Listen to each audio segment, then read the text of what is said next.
Welcome to नव classes. आज हम डिस्कस करेंगे रिसर्च के मेथड्स। हम ऑलरेडी इसका कंसेप्ट डिस्कस कर चुके हैं। रिसर्च कौन कौन से टाइप्स की होती है, इसका एम क्या है, क्यों हम रिसर्च करते हैं और रिसर्च के स्टेप्स, सब कुछ हम कंसिडर कर चुके हैं प्रीवियस लेक्चर्स में। अगर आपने अभी तक नहीं देखे तो आप देख सकते हो, लिंक डिस्क्रिप्शन बॉक्स में गिवन है।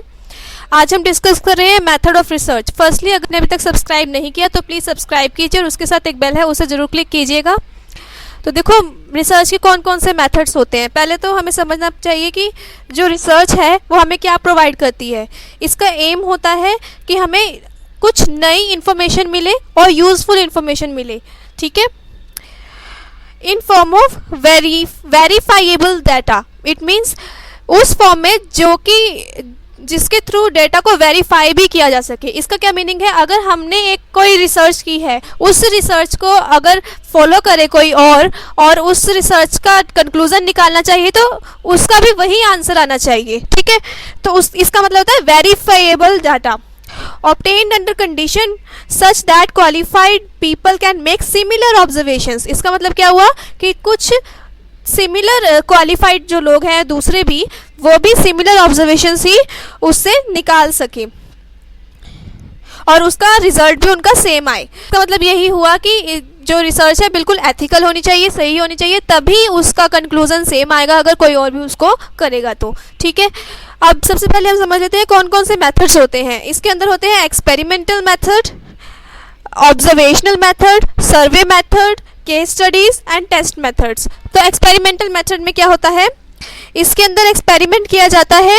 ये एक लॉजिक का मैटर है, ठीक है, ना कि लोकेशन का। इसमें क्या होता है कि डिफरेंट लोकेशंस पे जाके हम नहीं कर रहे एक्सपेरिमेंट, किसी भी एक लोकेशन पे ही हम एक्सपेरिमेंट कर रहे हैं और पर्टिकुलर एरिया में एक्सपेरिमेंट कर रहे हैं और हम अपना लॉजिक लगा रहे हैं, ठीक है। ज़्यादातर एक्सपेरिमेंटल मेथड जो है वो कहाँ यूज़ होता है, लेबोरेटरीज में, चीफली बिकॉज कंट्रोल किया जा सकता है वहाँ पर कंडीशंस को।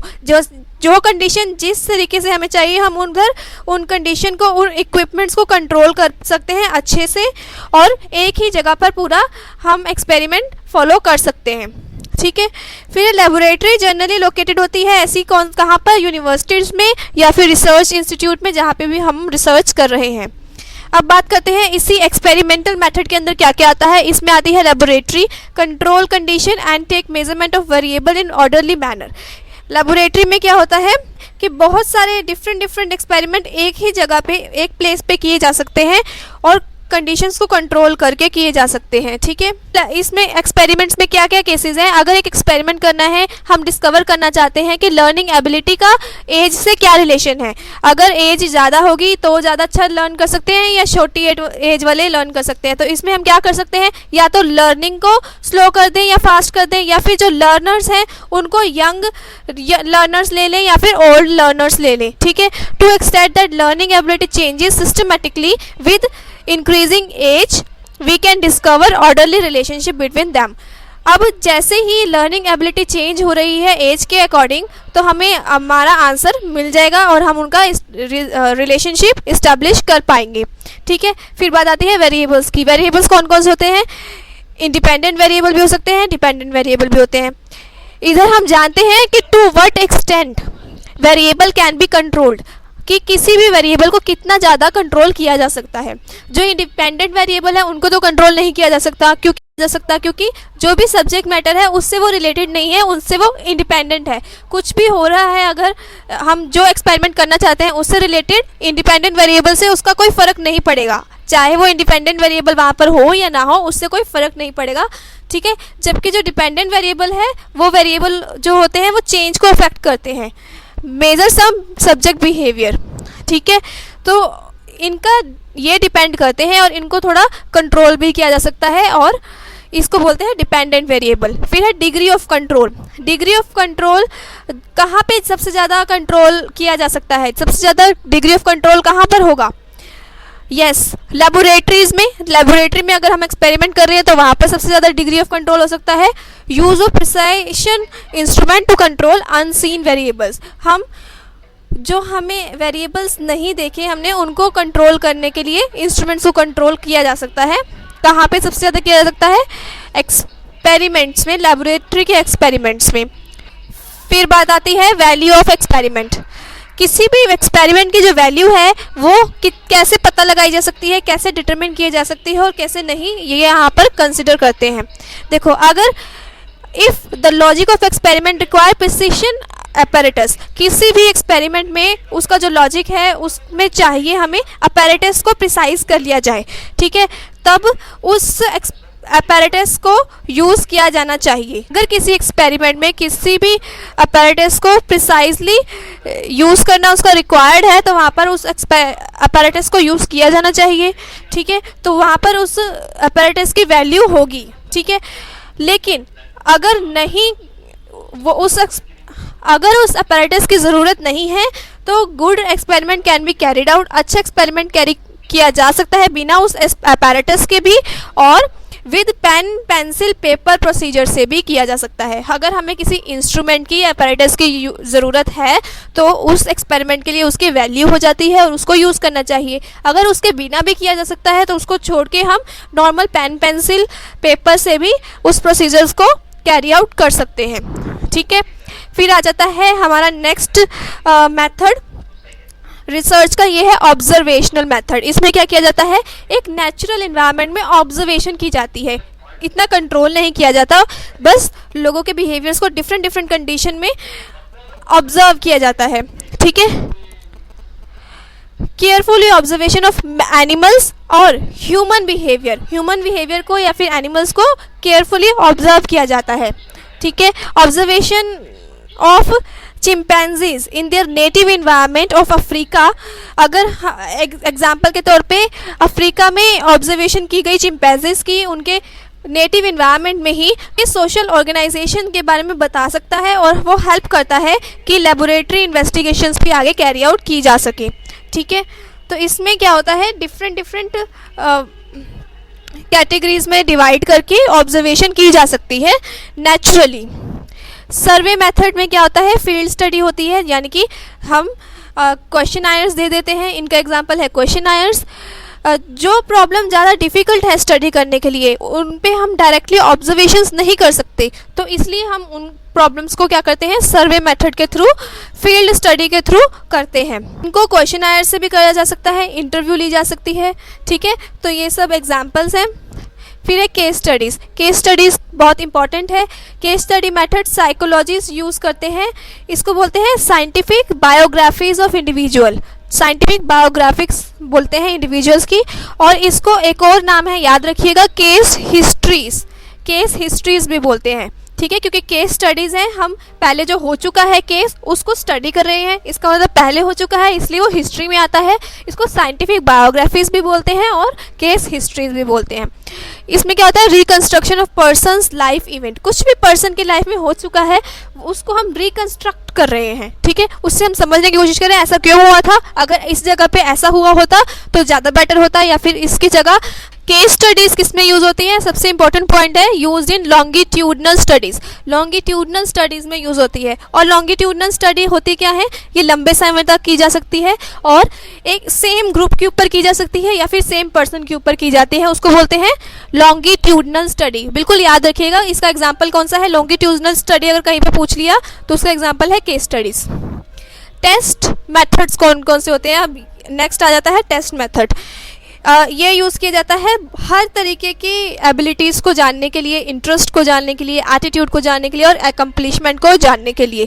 टेस्ट अनेबल करता है साइकोलॉजिस्ट को, जो कि रिसर्च कर रहे हैं, to obtain large quantity of data from people, कि हम लोगों से बहुत ज़्यादा डाटा वो निकाल सकते हैं with minimum disturbance of their living routines.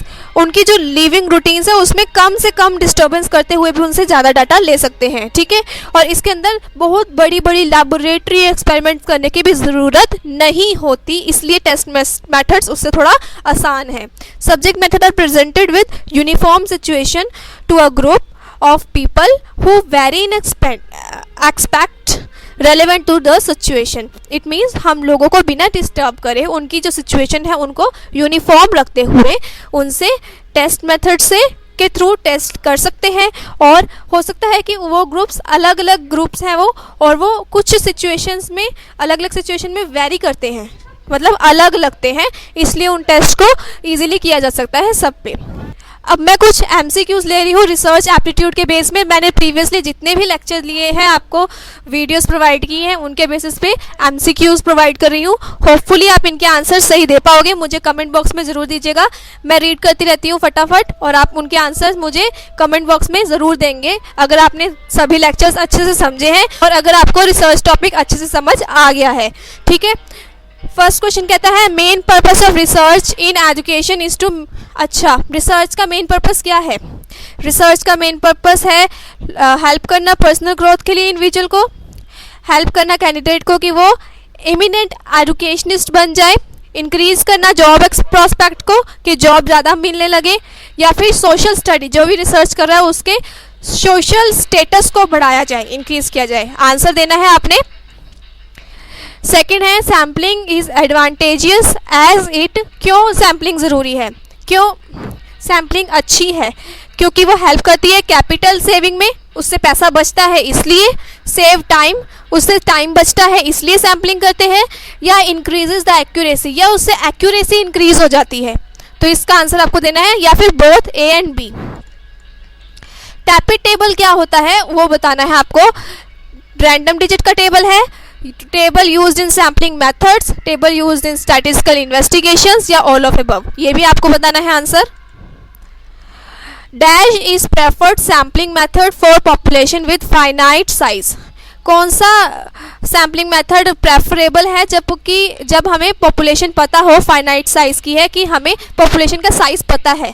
Area sampling, cluster sampling, purposive sampling, या systematic sampling? Reply me. Question number 5 है refers dash refer to inferring about the whole population based on observations made on small part. ठीक है, कि हम अगर कोई पूरी population पे अगर हम इन्फ्लुएंस ले रहे हैं, अगर हम सोच रहे हैं कि ये शायद ये पूरी पॉपुलेशन का हमें बता देगा आंसर, अगर हम ऑब्जर्वेशन करें छोटे पार्ट के ऊपर, तो ये कौन सा वाला इन्फ्लुएंस है? डिडक्टिव, इंडक्टिव, सूडो इन्फ्लुएंस, या फिर ऑब्जेक्टिव इन्फ्लुएंस? ये आपको बताना है। यहाँ पे मैं थोड़ा सा हिंट दे देती हूँ कि जो डिडक्टिव इन्फ्लुएंस होता है वो होता है हम जर्नल थ्योरी से बिल्कुल स्पेसिफिक पे आते हैं। ठीक है, जर्नल मतलब ब्रॉड से, और जो इंडक्टिव होता है वो होता है कि हम एक स्पेसिफिक से जर्नलाइजेशन पे जाते हैं। ठीक है, इतना समझ में आ गया। 6 रैंडम सैम्पलिंग हेल्पफुल है क्योंकि ये इकोनॉमिक मेथड है डाटा कलेक्शन का। डाटा कलेक्शन का इकोनॉमिक मेथड मतलब कम खर्चे वाला। ठीक है, फ्री फ्रॉम पर्सनल बायसेस, वो पर्सनल बायस से फ्री है। रीजनेबली एक्यूरेट, वो ज़्यादातर एक्यूरेट होता है, या फिर all of above. The data of research is, research का जो डाटा होता है वो क्या होता है? क्वालिटेटिव होता है, क्वांटिटेटिव होता है सिर्फ, या फिर दोनों होते हैं, या फिर इन दोनों में से कोई भी नहीं होता। The longitudinal approach of research deals with, longitudinal approach किससे डील करती है? हॉरिजॉन्टल रिसर्च से, लॉन्ग टर्म रिसर्च से, शॉर्ट टर्म, या नन ऑफ अबव? ये मैं ऑलरेडी आपको बता चुकी हूँ अभी, तो आप बताएंगे। 9th में रीड करके बता देती हूँ। अगर एक रिसर्चर डिवाइड करता है पॉपुलेशन को पोस्ट ग्रेजुएशन में, ग्रेजुएट्स में और 10+2 के स्टूडेंट्स में, तो using the random digit table, random digit table को यूज़ करके सिलेक्ट किया जा रहा है सम ऑफ दैम फ्रॉम ईच, हर सब में से कुछ रैंडमली चूज किए जा रहे हैं। दिस टेक्निक कॉल्ड, इस टेक्निक को क्या बोलते हैं? Stratified sampling, stratified random sampling, representative sampling, या फिर none of these. Next question है रिसर्चर डिवाइड करता है अपनी पॉपुलेशन को कुछ ग्रुप्स में, फिक्स करता है साइज सैंपल का हर एक ग्रुप के अकॉर्डिंग, हर एक ग्रुप के साइज का सैंपल को फिक्स कर देता है। इट इज कॉल्ड, इसको क्या बोलते हैं? स्ट्रेटिफाइड, कोटा, क्लस्टर, या फिर ऑल ऑफ अबव? ये प्रीवियस लेक्चर से रिलेटेड है, आप बताइए इसका आंसर। फील्ड स्टडी किससे रिलेटेड है? रियल लाइफ सिचुएशन से, एक्सपेरिमेंट से, लेबोरेटरीज से, या फिर नन ऑफ दिस? ये अभी हम पढ़ चुके हैं आज के लेक्चर में। एट्रीब्यूट ऑफ ऑब्जेक्ट्स, इवेंट्स और things which can be measured called, जो भी ऑब्जेक्ट के एट्रीब्यूट हैं, इवेंट्स हैं या फिर थिंग्स हैं, उनको अगर मेजर किया जा सकता है तो उनको क्या बोलते हैं? क्वालिटेटिव मेजर बोलते हैं, डाटा बोलते हैं, वेरिएबल बोलते हैं, या फिर नन ऑफ अबव? तो ये आपको इन सब के आंसर मुझे चाहिए सबसे, जिनको रिसर्च टॉपिक अच्छे से समझ में आ गया है। अगर आपको इनके आंसर्स चेक करने हैं और ये सभी नोट्स लेने हैं तो आप मेरे ब्लॉग से ले सकते हो, navclasses.blogspot.in फॉर नोट्स करके लिंक डिस्क्रिप्शन बॉक्स में गिवन है। Today we end up with our today's lecture. Next हम समझेंगे कि रिसर्च एथिक्स क्या होते हैं डिटेल में, बिल्कुल अच्छे से समझेंगे। बहुत ज़्यादा इंपॉर्टेंट टॉपिक है रिसर्च एथिक्स। ओके, नाव क्लासेस देखते रहें। अगर आपने सब्सक्राइब नहीं किया तो प्लीज़ सब्सक्राइब कीजिए। अपने फ्रेंड्स को भी कहिए कि आकर लाइक करें, सब्सक्राइब करें, ताकि सभी ग्रुप में सीख सकें और ऐसे ही मल्टीपल चॉइस क्वेश्चन डिस्कस करके सॉल्यूशन निकाल सकें और अच्छे से पढ़ सकें। All the best for exams. Thank you.